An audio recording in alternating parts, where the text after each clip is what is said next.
Board exam के लिए important question third chapter मतलब linear equation and two variable उसके पढ़ने वाले हैं और 10 के पढ़ने वाले हैं। Third chapter and 10 chapter tangent और सर्किट। देखो आप सभी को एग्जाम में बैठना है, बोर्ड एग्जाम में बैठना है। कोर्स आपका खत्म है बेटा। एक बार गलती होती है हमसे, कोई दिक्कत नहीं, उसको इम्प्रूव करते हैं। टेस्ट फिर से हो गई, फिर इम्प्रूव करते हैं। अगर आप ना वाकई में चाहते हो 80 नंबर में 80 नंबर और 80 के आसपास अगर आप जाना चाहते हो, टेक इट सीरियस। जीतने के लिए हर पॉइंट हर कदम हमको सीरियस उठाना पड़ता है, हर स्टेप। ये जीत नहीं मिलती है। नदी के पार जाना है बेटा, एक पल अगर आप तैरना बंद कर देंगे तो डूब जाएंगे। नदी में घुस गए, आप भले तैरने वाले हैं, आपको बहुत अच्छे से आता है, अगर आपने एक स्टेप थोड़ा लाइटली ले लिया, सीरियसली नहीं लिया, आप डूब जाएंगे। 100% आप डूब जाएंगे। ये यूं ही है स्टडी। आप नदी में तैर रहे हो, नदी में जैसे तैरने के लिए हमको पार होने के लिए हर स्टेप तैरना पड़ेगा, फॉलो करना पड़ेगा, वाटर को डिस्प्लेस करना पड़ेगा और बार बार करना पड़ेगा। ये तो मैं थक गया, मुझसे नहीं हो रहा। जहां आप रुके वहीं आप रुके। स्टडी में भी वैसे होता है, हर स्टेप सीरियस लिया जाता है, हर स्टेप को समझा जाता है, कोई एक्सक्यूज नहीं बनाया जाते बेटा। स्टडी में गलतियां होती हैं। प्रैक्टिस पेपर एक ऐसा जरिया है इसका जो सुधार करके अच्छा किया जा सकता है। कोर्स इज कंप्लीट नाउ, हम again and again and again and again.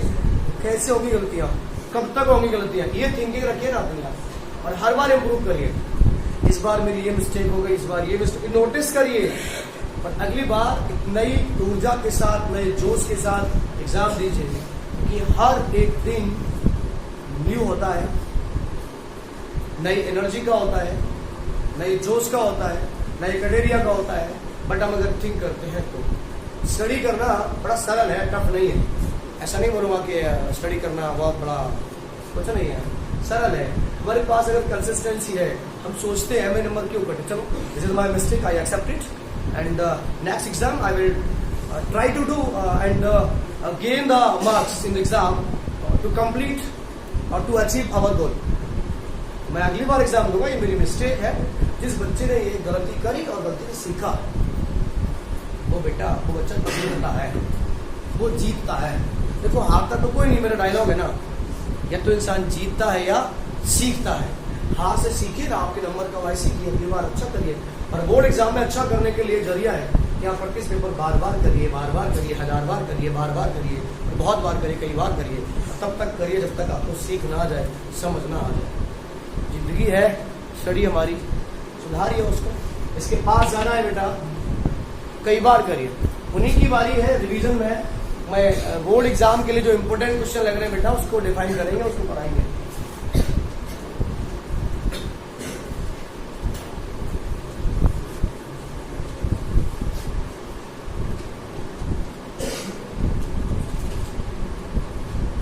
Important question for board exam, this is 2020। ये टाइटल हो गया। आज बेटा बात करूंगा मैं रिवीजन के चैप्टर 3 में कुछ क्वेश्चन जिन पे फोकस करेंगे जो बहुत इंपॉर्टेंट है। लाइक इफ, मैं पढ़ रहा हूँ क्वेश्चन बेटा, थ्योरी ज्यादा है तो मैं लिखूंगा नहीं बोर्ड पे। If 3 times the larger of 2 number, क्या अब we have 2 number, 3 times the larger of 2 number is divided by the smaller one. 2 number है, 2 नंबर में एक छोटा है और एक बड़ा है। फोकस करिए, मैं जो थ्योरी बोल रहा हूं उसमें आपसे यही गलती होती है, ढूंढ नहीं पाते हो। 3 times the larger number of 2 numbers, 2 number में बड़ा वाला number divided by smaller one. अब we get 4 as the quotient and 3 as the remainder. ठीक है, 2 नंबर, एक छोटा और एक बड़ा। छोटे वाले का बड़े वाले में डिवाइड करते हैं तो 4 एज द क्वोशेंट जो बचता है ना ऊपर, and 3 as the reminder also. If b 7 times the smaller number is divided by 7 times the smaller number, छोटे वाले नंबर का 7 टाइम करके उसमें डिवाइड करेंगे लार्जर नंबर का। 7 time the smaller number divided by larger 1 we get 5 as quotient and 1 as reminder. Find the number, find the number. ये सवाल खड़ा होता है बेटा मेन, और इनको हमें सॉल्व करना होता है। अब एक बात मुझे बताइए, जो थ्योरी सुनी आपने समझी, उसको लेके कितना स्टूडेंट्स को सॉल्व कर सकते हैं? बट कैलकुलेशन को भी देखते हुए, क्योंकि calculation man is direct calculation गलत हो जाती है आपसे। थ्योरी आ रही है, क्वेश्चन आ रहा है, कैलकुलेशन कर दो, वो नहीं। मैं किसी को पूछूं, किसी को पूछूं कैसे होगा? आप हाथ ले, किसको पूछूं जो बता सकते हैं? अभी वो हाथ ऊपर करो, क्या करना होगा इसमें?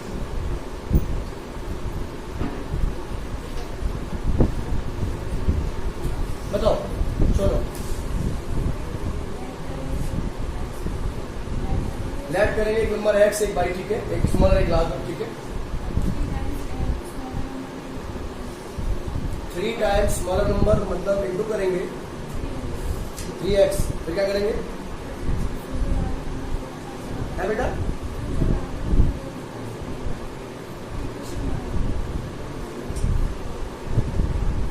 बढ़ जाओ, मैं बताता हूँ। देखो एक्चुअली ना हम उस पॉइंट तक पहुंच ही नहीं रहे।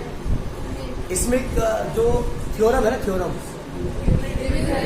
जो, अब इक्वल डिवीजन मत बोलिए उसको, वो क्या ना डिवाइडेड थ्योरम है। डिवाइड करके हम उसमें लगाते हैं ना कि divided equals to divider into quotient plus reminder. आप ये रखिए ना, इससे ये सॉल्व होगा, ठीक है। सबसे पहले बेटा हम ऐड करते हैं। If 3 times the larger of 2 number, बड़े वाले का 3 टाइप करते हैं और डिवाइड करते हैं उसमें, तो पहले नंबर तो लेट कर लेना। लेट करेंगे बेटा, let larger number equal to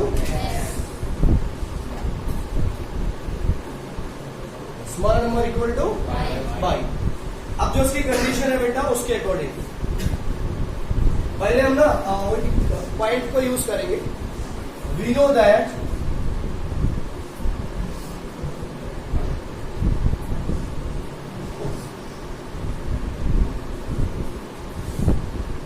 divide and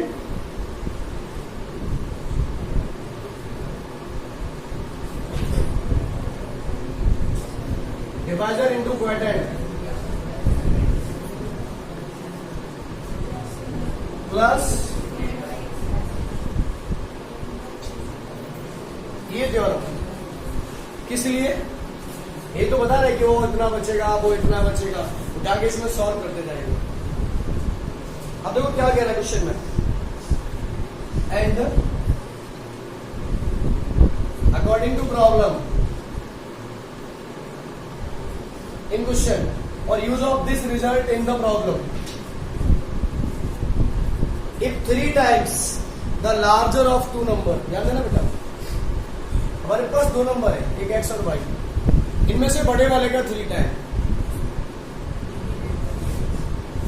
ठीक है।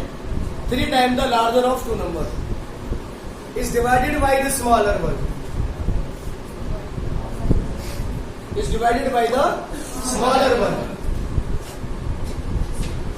Then we get 4 as quotient, 4 as quotient and 3 as remainder. समझ रहे हो आप? 4 as quotient and 3 as। अब बेटा इसको कैसे रखेंगे? होता क्या ना, ये इक्वल्स टू ये इंटू ये प्लस ये, ऐसे लिखते हैं। Yes sir. According to problem in question and using the above result, ये वाला रिजल्ट बेटा, ये डिवाइडेड होता है तो 3x equals what? Divider into quotient, जिसका डिवाइड लगता है उसे क्या बोलते हैं? डिवाइडर। डिवाइड किसका लग रहा है? बाई। क्या हो जाएगा बेटा? ये बाई इंटू 4 मतलब 4y plus remainder this is, आपको आया समझ? Yes sir. 3x minus 4y equal to 3 question number first. Clear हुआ कि नहीं? Yes sir. एंड बच्चों अगले स्टेप पे जाते हैं। एंड और अगली बार क्या कह रहा है? Also it's 7 times the smaller number, 7 times the smaller number, ध्यान देना बेटा, 7 times the smaller number, what 7 by y छोटा नंबर है, 7 times to 7 times the smaller number is divided by larger one, divided by 7 times smaller number is divided by the larger one. बेटा large कितना है x, we get 5s quotient, 5s quotient and 1 as remainder। बेटा 5 उसका question है और 1 क्या है reminder, तो रखिए ना आप उसको 7 by equals to divided equals to divider into quotient plus reminder. बेटा क्या हो जाएगा ये 5x प्लस 1। बच्चों यहाँ पे 7 by है, इसको आप यही रखिए, अगर तो यहाँ बुला लीजिए, इसको कुछ भी करिए, लेकिन आप दिमाग की कैलकुलेशन मत करिएगा, इसको यहाँ बुला ले वहां बुला ले, वही कर रहे हैं, जो करिए कागज पे कॉपी पे करिए, जैसे 7 by minus 5x equal to 1। आपको बिल्कुल सिंपल है, या तो ये रखो, इसको इधर बुला लो और इधर कर दो।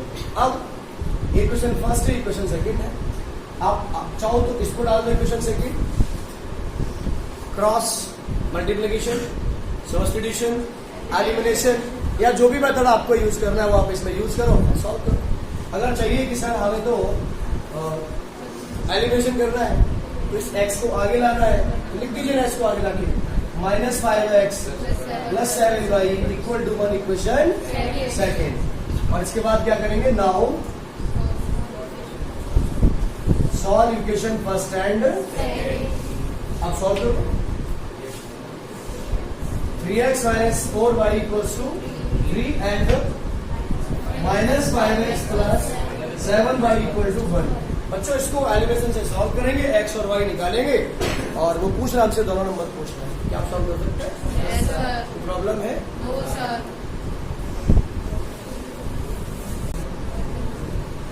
बेटे नेक्स्ट क्वेश्चन पे जाएंगे हम, इम्पोर्टेंट है और एनसीईआरटी में भी है, इम्पोर्टेंट ज्यादा है, लेकिन students of a class are made to stand in rows. एक क्लास में बच्चे बैठे हुए हैं, रोज बना के बैठे हुए हैं, रोज में बैठे हुए बेटा। If 4 students are extra in each row, हर एक रो में 4 बच्चे ज्यादा हो जाते हैं, there would be 2 rows less. If 4 student are less in each row, और हर एक रो में से 2 बच्चे अलग हटा दिए जाते हैं, तो ज्यादा रो बढ़ जाती है, मतलब 4 rows ज्यादा हो जाती है। Find the number of student in class.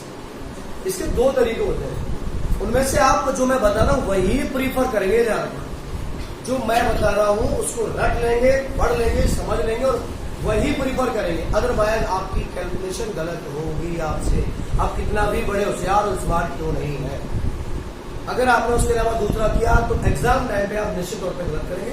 इसलिए जो मैं बता रहा हूँ दोनों में से एक बता रहा हूँ, सिंपल वाला। मैंने पहले भी 2 बताए थे, अभी भी 2 बताऊंगा, अब एक ही बताऊंगा, जो बताऊंगा वही आपको चलाना है।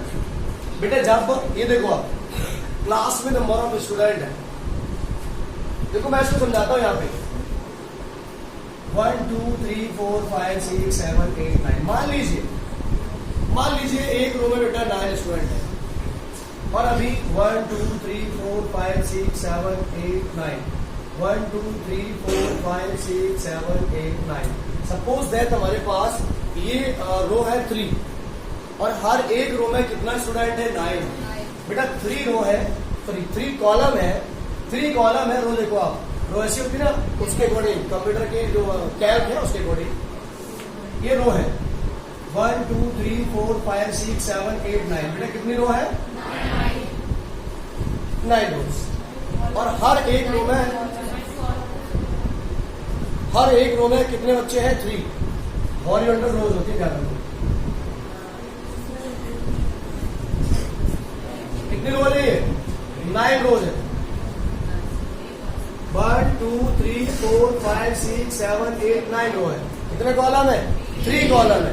कॉलम वर्टिकल होते हैं, भटक गया आपको, कॉलम वर्टिकल होते हैं, तो इसमें कितने कॉलम है 3 कॉलम है, और रोज 9 है। बट कॉलम और रो का हमको इंटरसेक्शन नहीं कर रहे हैं, तो सेल निकालने के लिए या हमें जरूरत है रोज को कम ज्यादा करके। हमारा रूम है, रूम में बच्चे इधर को भी फेस करके बैठ सकते हैं, इधर को भी फेस करके बैठ सकते हैं। अगर बेटा हम ऐसे पढ़ेंगे तो 9 रोज है, और अगर हम इस बात को ऐसे पढ़ेंगे, तो मैं दे रहा हूँ क्वेश्चन आपको, इससे कोई मतलब नहीं है, समझा रहा हूँ इसको। माने ये रो है, तो अभी आपके पास बेटा कितनी रो है? 3। अरे आप ऐसे बैठे हो सीधे, आप सामने को फेस करके बैठे हो इधर को, ठीक है, तब ये रोज कितनी है? 3 है। हर एक रो में कितना स्टूडेंट है? 9। Number of students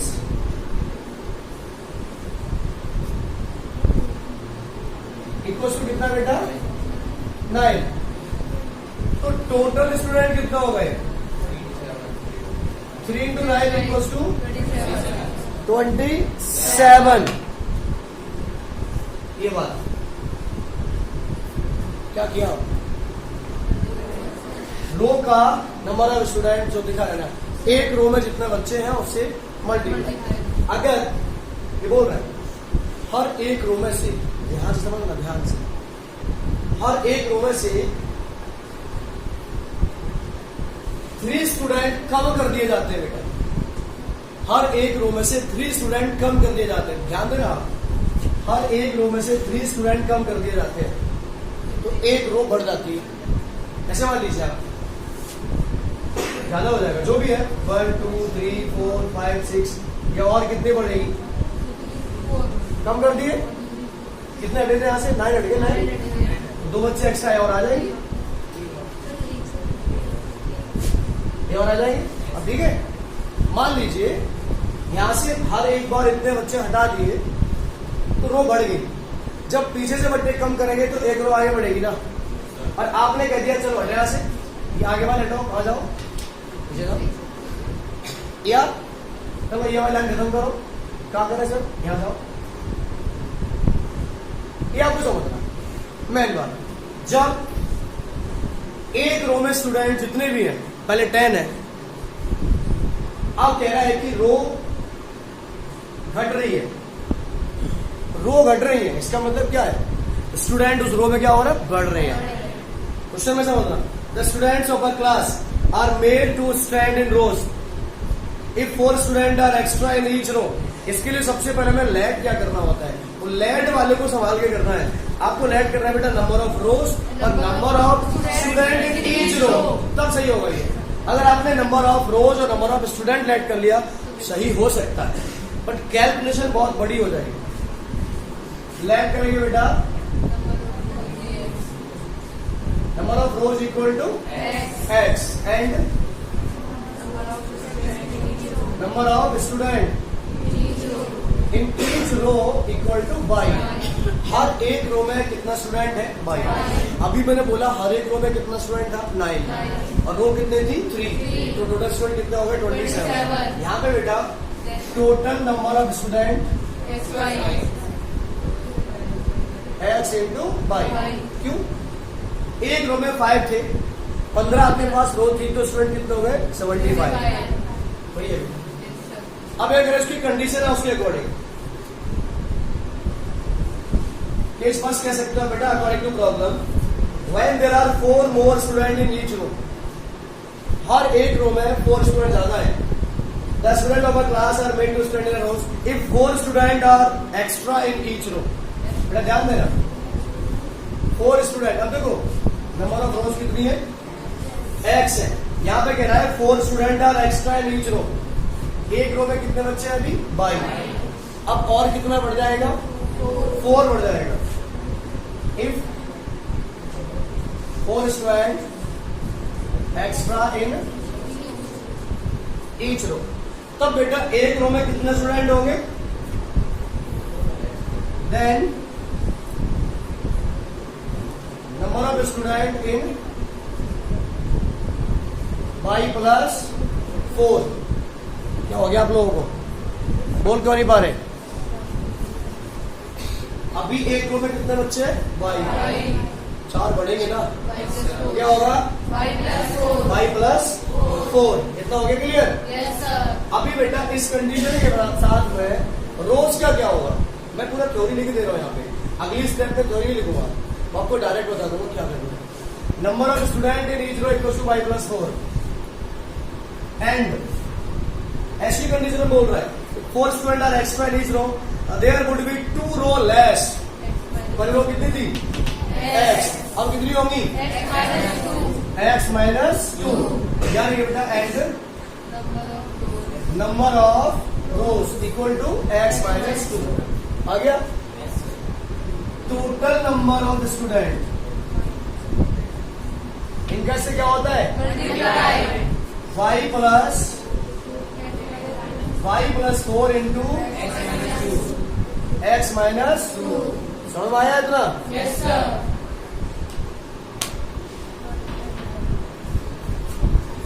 number of student कितना टोटल? इक्वल्स टू मल्टीप्लाई करेंगे क्या होगा? Minus plus minus x y से एक्स वाई आया। अब ये चीज है ना, इसको यहाँ बुला लो। फिर से बता रहा हूं, ट्रांसफर करने में समझो उसको। ये 0 है, यहाँ 0 तो बच गया। वन नहीं बचा यहाँ पे, अभी 0 बच गया अभी। अब आप चाहो ना इक्वेशन ठीक करने के लिए, ये दिख रहा है आपको, या तो आप 8 को यहाँ भेज दो, या आप इन दोनों को यहाँ बुला लो, कुछ भी कर लो। 8 को यहाँ भेजोगे तो क्या हो जाएगा? प्लस का 8 equals to 4x minus equation number. समझ में आया? आपको लग रहा है सर इसमें 2 पर डिवाइड कर दो, करना है तो कर दो, नहीं करना है तो मत। ये हो गया एंड। अरे कर लोगे इसको? अगला स्टेप, अगला में क्या रहा है? If 4 student are less in each row,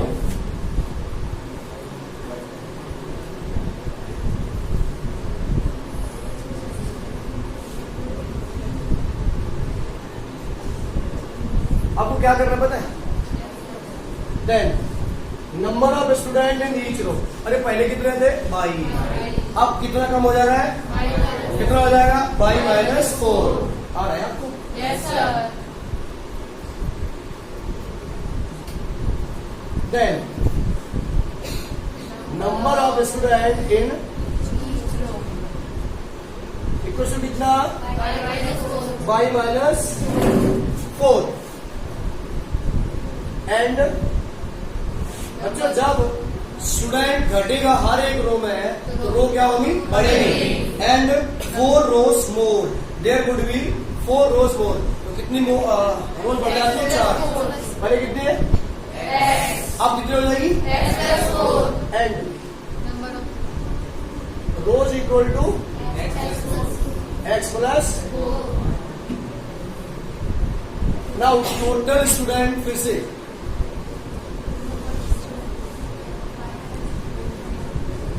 equal to कितना करोगे आप? x प्लस 4 इंटू है कितने? पहले से student total x by equal to x का y से मल्टीप्लाई क्या करेंगे? Minus x by minus 4x plus minus x y से x वाई। बच्चों 16 को इधर भेजोगे तो क्या हो जाएगा? और माइनस 4x प्लस, ठीक है। Equation number solve. अगर आपको ये आता है कि सर हर इसमें भी हर एक में डिवाइड जा रहा है 2 का, इसमें 4 का जा रहा है तो इसको छोटा कर लेंगे, ये काम आप कर लेना। सिखाया ना मैंने पहले? मेरा मैन मतलब था कि इसके इक्वेशन कैसे बनेंगे, फिर जान दो आप। एक और बात अगर मैं अलग से बोल रहा हूं आपको, अगर ध्यान देना बेटा, अगर ऐसा दिया होता क्वेश्चन में, if 6 student more in each row, 6 student more in each row, तो देखो पहले रो, हर एक रो में कितना बच्चे? 22। अब कितना हो जाएगा? 22 प्लस 6, 5 रोज घट जाती है। पहले कितनी रो थी? x। अब कितनी हो जाएंगी? x माइनस 5 और मल्टीप्लाई करते हैं, क्यों? नंबर ऑफ स्टूडेंट निकालने के लिए। और टोटल नंबर ऑफ स्टूडेंट कितने बेटा? आगे इसका मल्टीप्लाई करेंगे, x वाई से x वाई उड़ा देंगे, फिर बाकी करके कैसे मारेंगे? क्या कर सकते हैं आप? Yes, sir. सभी बच्चे? Yes, sir. ये बेटा एनसीईआरटी में भी है क्वेश्चन। सेम क्वेश्चन है और हमने ऐसे ही कराया और वैसे भी कराया। आपको नोट करने की जरूरत है अगर तो करिए, अदरवाइज आप रिवीजन करिए, जरूरत होगी तो इसकी। मैं अगले क्वेश्चन पे जा रहा हूं।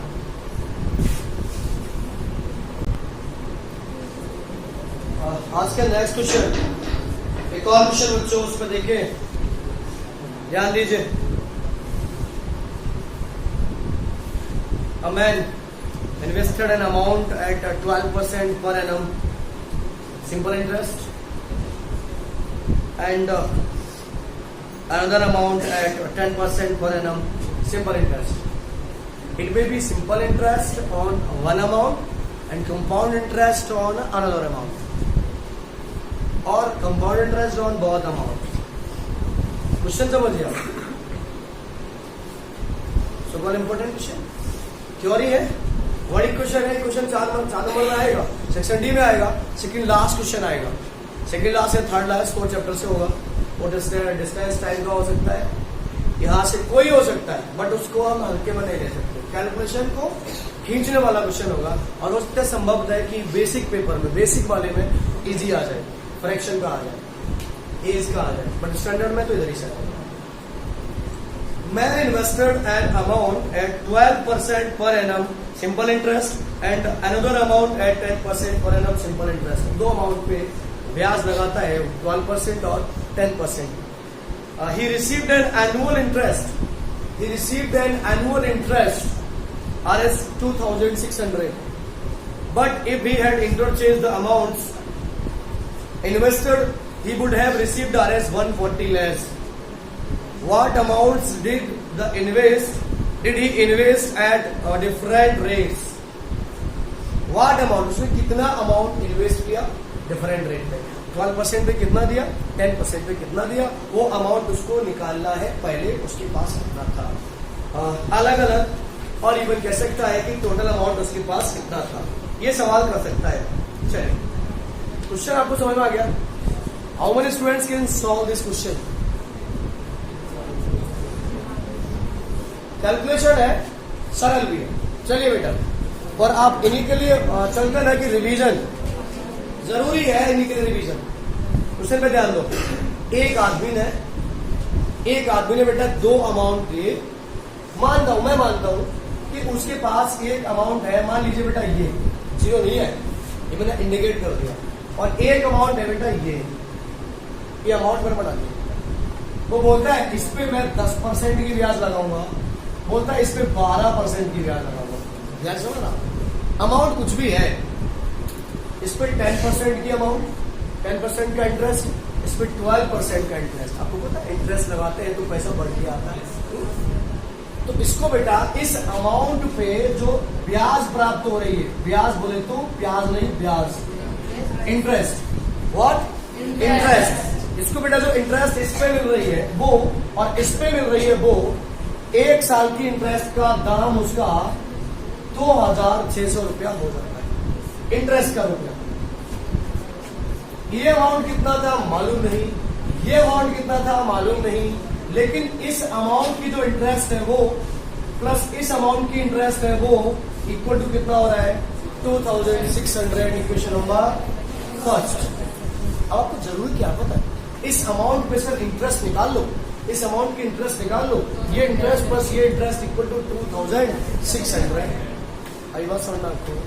अगला बोल रहा है ऑल्सो, इंटरचेंज कर रहा है, इस अमाउंट पे 12% लगा रहा है आपको और इस अमाउंट पे कितना लगा रहा है, तब जो बेटा इंटरेस्ट आएगी वो इंटरेस्ट प्लस इसकी इंटरेस्ट इक्वल टू बोल रहा है पहले वाली इंटरेस्ट का एक साल में जितना आया था उससे उसको 140 रुपया कम मिल रहा है, 2,460।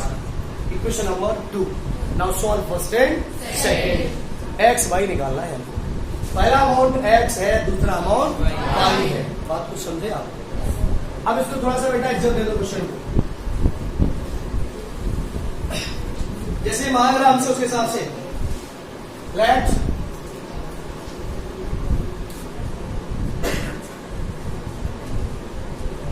Amount invested at 10% is Rs X and at 12% is RS by. और इतनी आगे समझ में आपको ये पहले 12 बोला क्वेश्चन में। हाँ बेटा पहले 12 बोला है, तो पहले 12% और बाद में सारे बच्चे इधर करें कॉन्सेंट्रेट। इधर देखो, दो अमाउंट है। एक अमाउंट पे इंटरेस्ट लगाते हैं 12%, मालूम नहीं था हमको अमाउंट, कितना कर लिया, कितना कर लिया, और कितना कर लिया, ये 10% का और ये 12%। सिंपल इंटरेस्ट की बात कर रहे हैं। अब बोल रहे हैं देन जो भी कहानी है उसकी हमें पता है।